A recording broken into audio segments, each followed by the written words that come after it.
We are 1 month into ACA Open Enrollment. I never thought we'd get here. I am Danielle Byers. I am the Sales Development Manager here at NCC for the ACA products. I want to do a little video today and give you some tips and tricks, help you get through the rest of Open Enrollment. You all know the Open enrollment period runs from November 1st to January 15th. But just a quick reminder, if you have a customer that is needing a 1/1 effective date, you have to enroll them by December 15th to make that happen.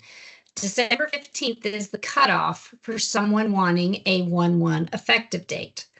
They do have until later in the month to make their first payment and effectuate coverage, but be sure and remind them that the longer they wait to effectuate their coverage by making their binder payment, the longer it will take them to get their ID cards, and they can't expect to pay on 12/31 and have ID cards in the mail on 1/1.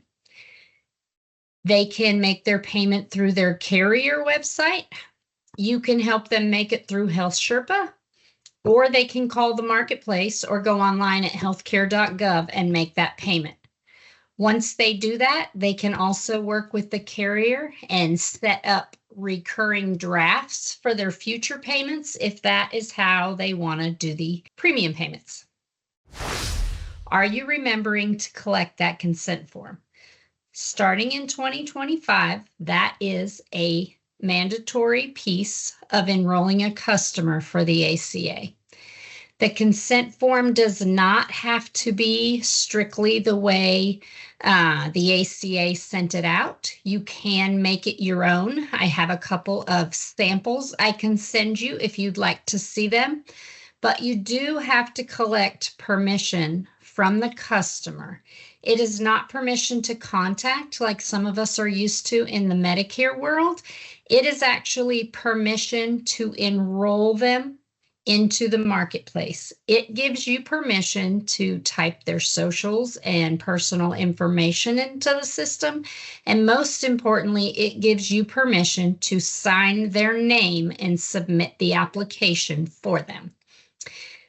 That is a very important piece. Agents are responsible for keeping that permission form for 10 years.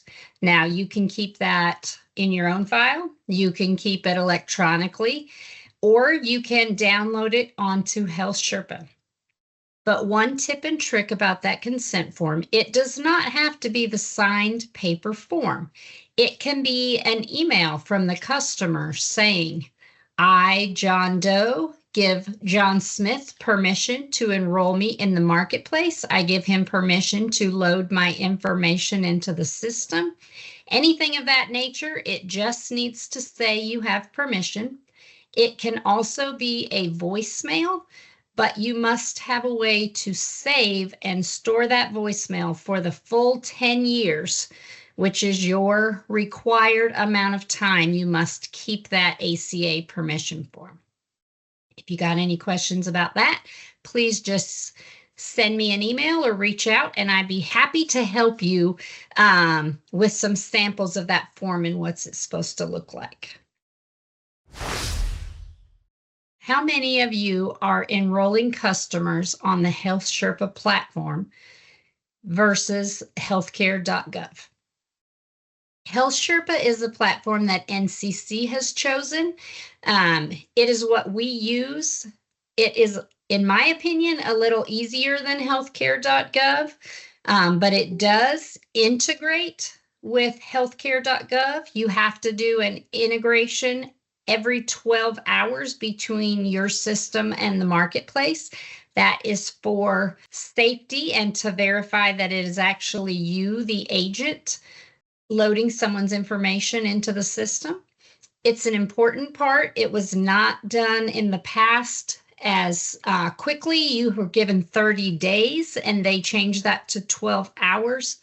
So that tells you how important it was for you to verify your identity every day.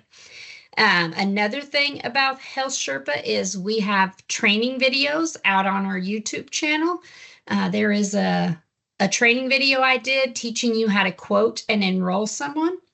Please go out there and look at that if you're having trouble, or reach out to me. Like I said, I am always here to help walk you through these things, teach you how to do it. And the last thing that is very important is Health Sherpa has a great agent support. You can call them, you can email them.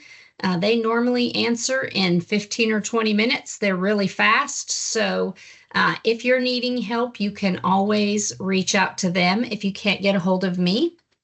Another thing about Health Sherpa I wanted to talk about, you as the agent have the ability to add every state that you are licensed and appointed in. That is not an automatic feature in Health Sherpa. The agent has to go in there and choose his states. And also under the state edit button, you can choose what carriers you want to see.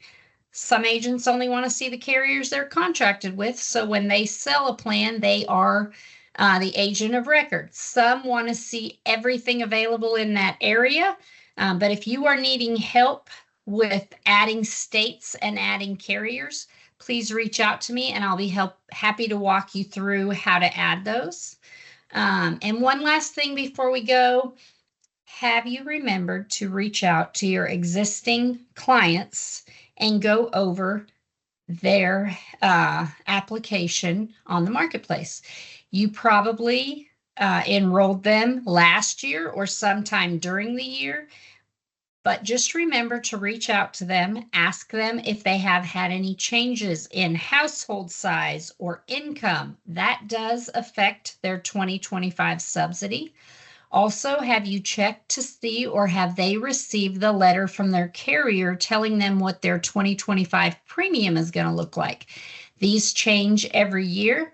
Subsidy is calculated off the second lowest silver plan in the region each year. That always changes because the carriers come in and out at different rates every year. So ask them how they're doing. Ask them how their plan is working for them.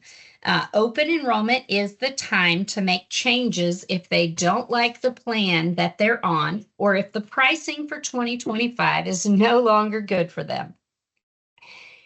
As always, I am here if you need help. Please give me a call, 865-350-6523. You can send me an email. You can send me a text.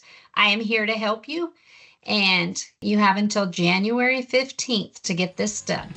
Have a great day.